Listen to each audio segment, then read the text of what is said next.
In this video, I'm going to show you how to use Conversation View in Outlook. Let's launch the Outlook app.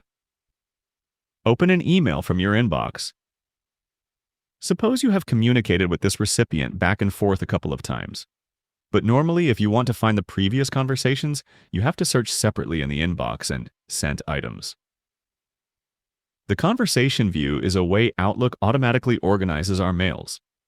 What it does is, it brings all the emails from the same recipient in one place so that you don't have to waste your time searching for them.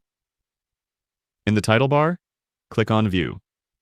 In the menu bar, turn on the Conversation View option. A pop-up should appear on your display. In the pop-up, you get the option to turn on Conversation View for this folder only. That means the mails from only this account will be organized. Another option is for all the mailboxes, which means it will turn on Conversation View for all of the accounts you have signed in here. In my case, I will select this folder. After turning on the Conversation View, you can see that my current mail tab has expanded. You can see that my reply is also attached to the email from the recipient. That means I don't have to look for my reply in the sent items anymore.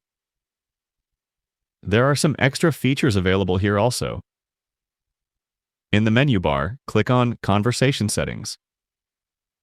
In the drop-down, you can also turn on the classic indented view.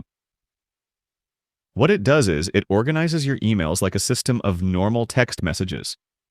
You just have to click the Expand button, and the emails and replies will appear like a block of text messages.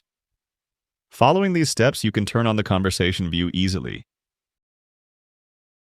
Feel free to reach out if you encounter any issues during the process. If this video helps you out, please leave a like and subscribe. Comment below if you have any questions. If you need further assistance, consider hiring a professional using the link in this video below.